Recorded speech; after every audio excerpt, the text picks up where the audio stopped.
Security कम होने के बाद पूर्व मुख्यमंत्री राबड़ी देवी ने अपनी सुरक्षा को वापस कर दिया। वो तो उनका विशेषाधिकार है, वो सुरक्षा रखना चाहती है या नहीं रखना चाहती है। लेकिन राज्य सुरक्षा समिति जो 2010 में बना, कानून के तहत विपक्ष के नेता को जो सिक्योरिटी है वो उनको दिया गया। तो 51 व्यक्ति, बुलेट प्रूफ कार, लालू परिवार की सुरक्षा में 2-2 कार है, बुलेट प्रूफ कार है, एक कॉमन पुलिसकर्मी है। तो क्या राबड़ी देवी जी का अनुसरण मान्यवर लालू प्रसाद जी, माननीय तेजस्वी यादव जी, माननीय तेज प्रताप यादव जी और तेजस्वी जी की पत्नी राजश्री करेंगी? यह सवाल भी पेश है। और हमारी उम्मीद है कि सिक्योरिटी वापस करना तो एक मसला है, 10 नंबर सर्कुलर रोड कब खाली करिएगा यह भी संसूचित कर दीजिए बिहार की जनता को। घृणा की राजनीति हो रही है। किस बात का घृणा? अगर घृणा की राजनीति होता तो माननीय तेजस्वी यादव की पत्नी राजश्री यादव को सिक्योरिटी कैसे मिलता? वो तो किसी सदन के सदस्य नहीं है। सरकारी बंगला जिद है कि हम इसी में रहेंगे, तो उसमें क्या तिजोरी रखा हुआ है? क्या उसके अंदर में संदूक ऐसा रखा हुआ है इसमें जमीन के दस्तावेज हैं? आखिर कारण क्या है? 39 नंबर हार्डिंग रोड से आपको नाराजगी किस बात की है?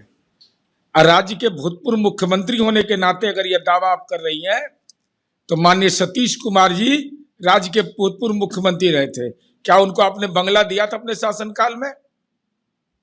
यह सवाल भी है। माननीय नीतीश कुमार जी राज्य के भूतपूर्व मुख्यमंत्री 2000 में बने 7 दिनों के लिए, कभी आवेदन नहीं दिया कि हमको बंगला चाहिए। राज्य के मुख्यमंत्री बने, कितने दिनों में आपने मकान छोड़ा था और नीतीश कुमार जी ने कितने दिनों में छोड़ा? जरा तुलना कर लीजिए। दिल्ली में मुख्यमंत्री जी को आवास मिलता है, आवास, सरकारी आवास, मुख्यमंत्री का पद छोड़ा, दिल्ली का आवास भी छोड़ा। और नजीर बनना है तो नीतीश कुमार जी वाला नजीर बनिए। राजनेताओं को एक बात समझ लेनी चाहिए, और राबड़ी जी तो पूर्व मुख्यमंत्री रही हैं। जिस राजनेता को जिस श्रेणी की सुरक्षा दी जाती है, राज्य सुरक्षा समिति समय समय पर उसकी समीक्षा करती है। राजनेता को किस स्तर का खतरा है उसके आधार पर विभिन्न श्रेणियों की सुरक्षा आवंटित की जाती है। राबड़ी जी अपवाद नहीं है और उन्हें राज्य सरकार के फैसले का सम्मान करना चाहिए, और जो वापस करने का उन्होंने सुरक्षा वापस करने का निर्णय लिया है उसे उन्हें बदलना चाहिए, इसलिए कि अनावश्यक टकराव से राजद को कुछ हासिल नहीं होना है। विपक्ष कह रही है कि द्वेष और घृणा की राजनीति है। ये कतई द्वेष और घृणा की राजनीति नहीं है। जब आवश्यकता थी उन्हें सुरक्षा की जो श्रेणी दी गई वो आवंटित की गई। अब जो कुछ उन्हें मिला है वर्तमान परिप्रेक्ष्य में उनके ऊपर सुरक्षा का खतरा कितना है उसका आकलन करते हुए राज्य सरकार ने ये निर्णय लिया है। मोदी का कहना है कि FY26 में भारत की 7.7% GDP ग्रोथ दिखाती है, अर्थव्यवस्था की नींव मजबूत है। देखिए, जब पूरी दुनिया की अर्थव्यवस्था चरमरा रही है, मंदी के आसार हैं, और ऐसे में भारत ने 7.6 का ग्रोथ रेट हासिल करने का जो कीर्तिमान बनाया है, ये प्रधानमंत्री नरेंद्र मोदी जी की जो नीतियां हैं, जो देश में उन्होंने आधारभूत संरचना से लेकर विकास, रोजगार, तमाम कोर सेक्टर्स में चुनौतियों के बावजूद, जो वैश्विक अनिश्चितताएं हैं उनके बावजूद लगातार बेहतर प्रदर्शन किया, और उसकी वजह से ये संभव हो पाया है। बीजेपी कह रही है कि GDP के आंकड़े का हवाला देते हुए कहा है कि राहुल का मजाक बन गया। देखिए, ये बात तो सही है कि समय समय पर राहुल जी के अनावश्यक टिप्पणियों से पूरी दुनिया में उनकी भद्द पिटती है, और शायद ये एक बड़ी वजह है कि उनकी नासमझी भरे बयानों को बहुत गंभीरता के साथ कांग्रेस जन भी नहीं लेते हैं। तो वापस किया तो उनका निर्णय है, सरकार ने तो उपलब्ध कराया है, और पूरे राज्य में सुरक्षा समिति बनी हुई है, राज्य स्तर पर भी और जिला स्तर पर भी, वो निर्णय करता है। और राबड़ी देवी और लालू जी को तो जो भी पूर्व मुख्यमंत्री के नाते कर्नाटक सुरक्षा है वो मिल रही है। तो समस्या क्या हो रहा है भाई? अब स्टेटस सिंबल के लिए आगे भी ब्लैक कमांडो, पीछे भी ब्लैक कमांडो, ये तो संभव नहीं है। कोई सुरक्षा समिति बनी हुई है राज्य में और जिला स्तर पर, और सरकार ने तो उनको गाड़ी भी दे रखी है, बंगला भी आवंटन किया है बड़ा वाला, वो भी जाना नहीं चाहते हैं। जैसे ये राजतंत्र नहीं है, लोकतंत्र है। लोकतंत्र में कानून का राज होता है, जनता मालिक होती है। बंगला भी खाली करना चाहिए उनको तुरंत। नवंबर में ही उनको नया बंगला आवंटन हुआ था, तो बढ़िया, वापस कर दे तो अच्छी बात है। कुछ सरकार का खर्चा घटेगा अगर वापस कर देंगे तो। पक्ष कह रहा है कि द्वेष और घृणा की राजनीति। अरे भाई, क्या चाहते हैं लालू जी, राबड़ी जी? 24 पुलिसकर्मी उनके सुरक्षा में लगे हुए हैं। पूर्व मुख्यमंत्री के नाते जो कर्नाटक की सुरक्षा है वो उसको मिली हुई है। लेकिन अब स्टेटस सिंबल के लिए सरकार कुछ देते तो संभव नहीं है। और क्या हालत है? लालू जी अभी तक राष्ट्रीय अध्यक्ष हैं, सजा याफ्ता है, और न्यायालय ने दिया है, जेल यात्रा करके आए हैं, और अभी भी कई मामलों पर उनका केस चल रहा है। कितने घोटाले किए, जमीन के नौकरी के बदले गरीबों से जमीन लिखवाई। अब पिछले दिनों दिल्ली में एक न्यायालय ने वर्डिक्ट दिया था कि ये पूरा परिवार राजनीति में आपराधिक सिंडिकेट चलाता है। मोदी का कहना है कि F-26 में भारत का 7.7% जीडीपी ग्रोथ दिखता है, अर्थव्यवस्था की नींव मजबूत है। हाँ, दुनिया की सबसे तेज बढ़ती अर्थव्यवस्था भारत की है। और ठीक है, FY 2025-26 के आंकड़े में 7.6 की आर्थिक जीडीपी वृद्धि दर्ज की गई है। वैश्विक तुलना में अगर हम तुलना करें, भारत की 7.6 की वृद्धि की दर के अनुरूप चीन का 4.9% है, अमेरिका का 2.3% है, और G7 की औसत में से 1.6% है G7 का एवरेज। तो आज जितने भी पैमाने हैं, औद्योगिक और घरेलू मांग के संकेतक के रूप में जो अप्रैल 2026 में आंकड़े आए हैं, जितने भी आंकड़े हैं उसमें देश की आर्थिक व्यवस्था मजबूत हो रही है। आज भारत का तिरंगा विश्व में सबसे मजबूत राष्ट्रध्वज के रूप में दिखाई पड़ रहा है। आदरणीय प्रधानमंत्री जी के नेतृत्व। आपस में दुश्मन देश लड़ते हैं, जब तिरंगा लेके कोई जहाज गुजरता है तो उसको सब देश मिलके राह दिखाते हैं। और आदरणीय प्रधानमंत्री जी का लक्ष्य है विश्व में भारत की आर्थिक महाशक्ति के रूप में चौथा स्थान है, सैन्य शक्ति के रूप में भी चौथा स्थान है। लेकिन आदरणीय प्रधानमंत्री जी का संकल्प है कि जल्द ही हम तीसरी आर्थिक महाशक्ति विश्व की बनेंगे, और प्रधानमंत्री जी का लक्ष्य पूरा होता ही होता है। बीजेपी ने जीडीपी आंकड़े को हवाला देते हुए कहा है कि राहुल गांधी का मजाक बन गया। हाँ, है ही मजाक के पात्र हैं राहुल गांधी, हंसी के पात्र हैं। देश के लोग उनकी बातों को गंभीरता से नहीं लेते हैं। देश के बाहर जाते हैं, देश के बारे में अनर्गल बयान देते हैं। लोकसभा में प्रतिपक्ष के नेता हैं, उनको गंभीर बातें करनी चाहिए, सरकार को ऐसे सुझाव देने चाहिए, वो देश हित में है। लेकिन अनर्गल बयानबाजी, वो मजाक के पात्र धीरे धीरे देश में बन रहे हैं। नेता प्रतिपक्ष आदरणीय श्रीमती राबड़ी देवी जी पूर्व मुख्यमंत्री भी हैं, आदरणीय लालू प्रसाद जी, और नेता प्रतिपक्ष तेजस्वी जी ने अपनी सभी सुरक्षा को वापस कर दिया है। ये बार बार अपमान सहन योग्य नहीं है। लोकतंत्र में राजनीतिक सुस्ता को भंग करके सत्ता नहीं चलती, सत्ता चलती है लोकलाज से, सत्ता चलती है इकबाल से, बदले की भावना से नहीं। ले जाइए, बड़ा भवन है 16 एकड़ का, सारी सुरक्षा लगा लीजिए। बिहार की कानून व्यवस्था गिरी हुई है, कैसा सुरक्षा का मानक जरा बता दो। कैसे मिला हुआ लेसी सिंह, राजीव प्रताप रूढ़ी, विवेक ठाकुर, संजय सिंह, संजय झा जी, देवेश चंद्र ठाकुर जी, नीरज जी, उमेश, कैसे मिला हुआ? अरे भाई, जिसको 5 लोग नहीं पहचानता है उसको भी मिला हुआ है। एगो स्टेज पर लोढ़ते रहता है उसको ही मिल गया है। बताइए भला, इसलिए हम लोग ने अरे भाई आवास के नाम पर कभी बलात् आयात कर तो विवाद, अब बना कर दे रहे 2 इस मानक के तहत 1 सेकंड में खाली कर देंगे, हवाई चप्पल पहन कर निकल जाएंगे, अरे झोला लेकर निकल जाएंगे जी। स्वतंत्र है, कोई आदमी सुरक्षा लेता है, कोई आदमी सुरक्षा नहीं लेता है, लेकिन सरकार विशिष्ट व्यक्तियों के लिए प्रावधान के अनुसार, नियम के अनुसार, कानून के अनुसार उनको सुरक्षा प्रदान की जाती है। तो सरकार सुरक्षा देती है। सरकार अगर कोई नहीं लेना चाहते तो स्वतंत्र है।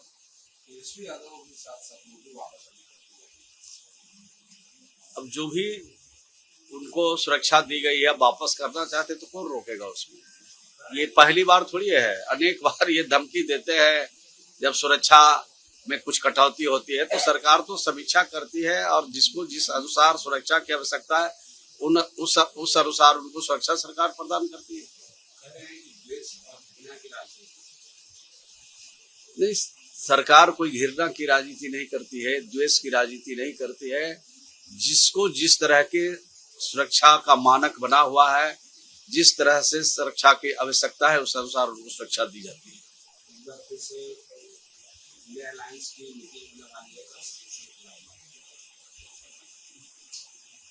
बैठक तो होता ही रहता है। बैठक अगर समय पर नहीं हुआ तो आपस में मिलजुल करके बातचीत करके मिलजुल करके टेलीफोनिक स्तर से बातचीत करके आगे की रणनीति बना करके काम किया जाता है। मोदी का कहना है कि FY26 में भारत 7.7% जीडीपी ग्रोथ दिखाती है, अर्थव्यवस्था की नींव मजबूत होने वाली है। निश्चित रूप से जब से देश के प्रधानमंत्री नरेंद्र भाई मोदी बने हैं तब से भारत के हर क्षेत्र में विकास भी हुआ है, भारत में आत्मनिर्भरता भी बढ़ी है और भारत काफी तेजी से आगे बढ़ रहा है। बीजेपी ने जीडीपी आंकड़े का हवाला देते हुए कहा है कि राहुल गांधी का मजाक बन गया। अब राहुल गांधी तो जो बोलते हैं मजाकी है, क्या है? उनको अभी तक पप्पू ही लोग कहते हैं। उन पर न कोई विश्वास करता है, न कोई भरोसा करता है, न उनके कोई बयान पर ध्यान देता है। सांसदों की पार्टी छोड़ने का सामना कर रहे ममता बनर्जी ने अभिषेक के अधिकार को कम कर दिया। स्वाभाविक है, जब पार्टी से लोग भागेंगे तो उनके अधिकार में भी कटौती होगी, उनके खिलाफ पार्टियां कार्रवाई भी करती है। तो ये जो परंपरा है, जो नियम है, जो विधि है, उसके हिसाब से हर पॉलिटिकल पार्टी अपने मेंबरों के लिए कार्रवाई करती है, वो भी कर रही है। भाई पहले तो आवास का सवाल उठा, तो आवास बदल सरकार जब ही उसकी बन गई चुनाव के बाद तो कहा कि ये खाली कीजिए। अब इसके पीछे एक ही मंशा है कि जैसे लालू जी के परिवार को पहले से जलील किया अपमानित किया जाता रहा है, तो आवास के मामले में भी अपमानित करने की चेष्टा है उनकी, कार्रवाई है उनकी। अभी सुरक्षा में कमी की गई है। सुरक्षा जो दी जाती है किसी के रिकमेंडेशन ले लिया जाता है। तो जो समीक्षा की है कमेटी ने,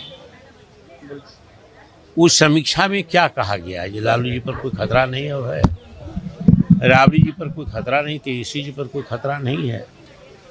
तो ये सोची समझी स्ट्रेटजी है।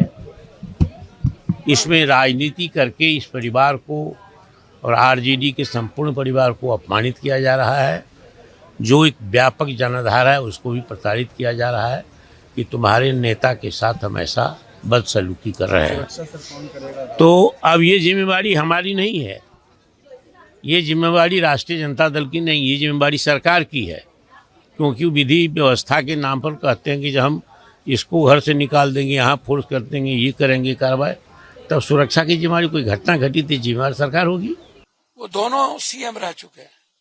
आप जो आपके दल में आता है, आपसे रखता है, उसको आप Z+ दे देते हो, Z दे देते हो।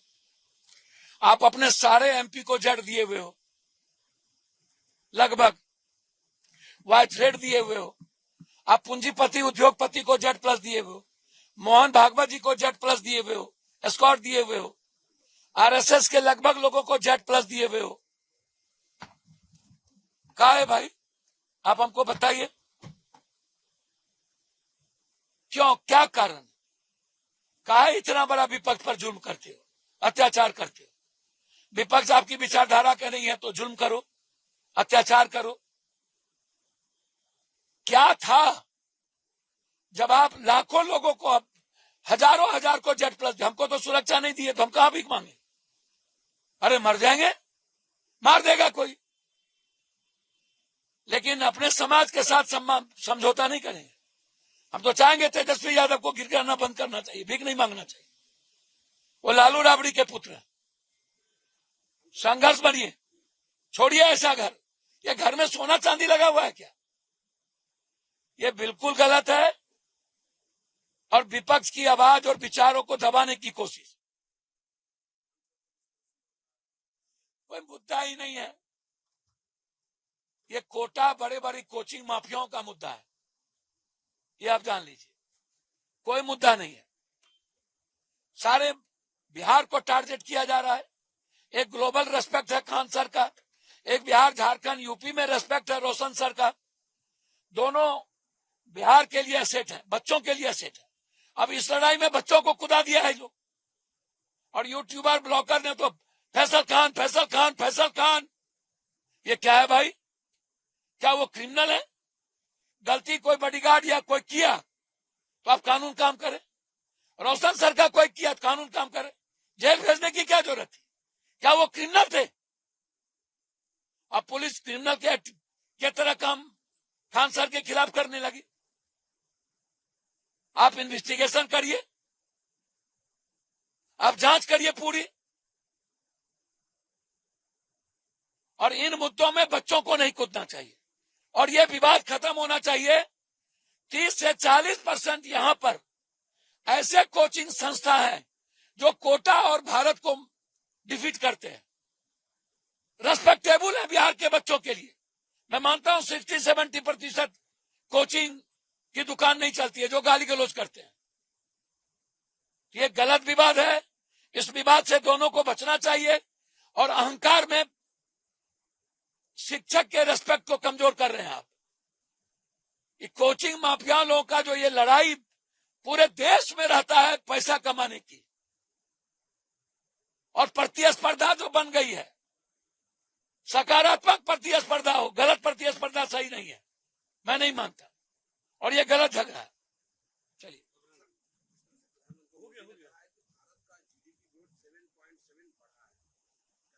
प्रधानमंत्री के बारे में मैं कुछ नहीं कहूंगा। पूरी दुनिया को पता है इकोनॉमी कहां है। डॉलर 100 रुपया, रुपया की वैल्यू नहीं। हम सब कुछ समझौता कर दिए हैं। पूरी रोजगार खत्म। बिहार में पैसा देने के लिए कॉन्ट्रैक्टर को विकास के लिए पैसा नहीं, तनख्वाह नहीं। सोना बेच रहे हैं, 16 लाख हजार करोड़ रुपया माफ कर रहे हैं। राजेश मेहता 15 लाख करोड़ रुपया का गबन कर लिया। पूरा देश नवंबर तक कोलैप्स कर जाएगा। कौन सी जीडीपी की बात करती है? रुपया की बात क्यों नहीं करता? महंगाई की बात ये क्यों नहीं करता है? डीजल की बात क्यों नहीं करता? गैस की बात क्यों नहीं करता? तेल,